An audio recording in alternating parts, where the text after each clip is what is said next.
பக்திமன்ற அன்பர்களுக்கு வணக்கம். நாள்தோறும் இறைவன் அருள் பெற பக்திமன்ற சேனலை சப்ஸ்கிரைப் செய்து பாருங்கள். இன்று மயிலாடுதுறையில் பெரம்பூர் என்ற இடத்தில் அமைந்துள்ள சுப்பிரமணிய சுவாமி கோவில் வரலாறு பற்றி பார்ப்போம். காவேரி தாயின் கரையில் அமைந்துள்ள புனிதமான மயிலாடுதுறை மண்ணில் அருளால் ஒளிரும் ஒரு தெய்வீக தலம், அதுதான் பெரம்பூர் சுப்பிரமணியர் கோயில். இந்த ஆலயம் முருகப்பெருமானின் அற்புத சக்தியை உணர்த்தும் தலம். இங்கு அருள்பாலிக்கும் முருகன் 6 முகங்களுடன் சண்முகராக அழகாக காட்சி தருகிறார். வள்ளி தெய்வியானுடன் அல்லாமல் தனித்து அருள்பாலிக்கும் இந்த முருகன் அருளும் ஆற்றலும் நிறைந்தவர்.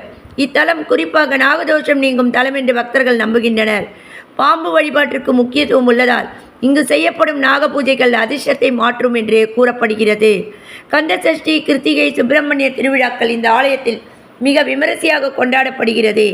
பக்தர்கள் நம்பிக்கையுடன் வந்து மனமுருகி வேண்டினால் முருகன் அருள் தராமல் இருப்பதில்லை. வாழ்க்கையில் தடைகள் நீங்க, நல்லது நடைபெற ஒருமுறை இந்த பெரம்பூர் சுப்பிரமணியை தரிசித்து பாருங்கள்.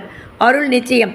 வெற்றிவேல் முருகனுக்கு அரோகரா, வீரவேல் முருகனுக்கு அரோகரா, சக்திவேல் முருகனுக்கு அரோகரா, ஞானவேல் முருகனுக்கு அரோகரா, கந்தனுக்கு அரோகரா, கடம்பனுக்கு அரோகரா.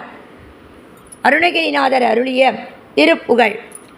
முத்தை தருவத்தி திருநகையத்தி கிரிஜத்தி சரவண முத்துக்குருவித்து குருவர என ஓதும் முக்கட்பரமக்கு சுருதியின் முற்பட்டது கற்பித்திருவல் 33 தமரரு அடிப்பேன 10 தலை கத்த கணைதோடு ஒற்றை கிரிமத்தை பொறுதரு பட்ட பகல் வட்ட திகிலியில் இரவாக பத்த கிரீடத்தை கடவிய பச்சை புயல் மெச்ச தகுபொருள் ரட்சித்தொடு ரட்சித்தருள்வது ஒரு நாளே.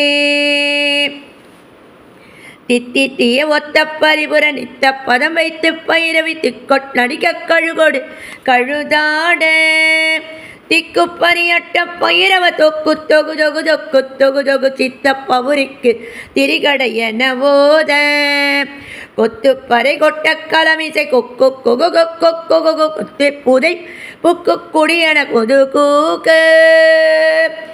திருச்செந்தூர் முருகனுக்கு அரோகரா, திரிவேரக முருகனுக்கு அரோகரா. கந்தா, கடம்பா, கதிர்வேலா, கார்த்திகேயா, சரவண பொய்கையில் இருப்பவனே திருச்செந்தூர் முருகனுக்கு அரோகரா, வெற்றிவேல் முருகனுக்கு அரோகரா.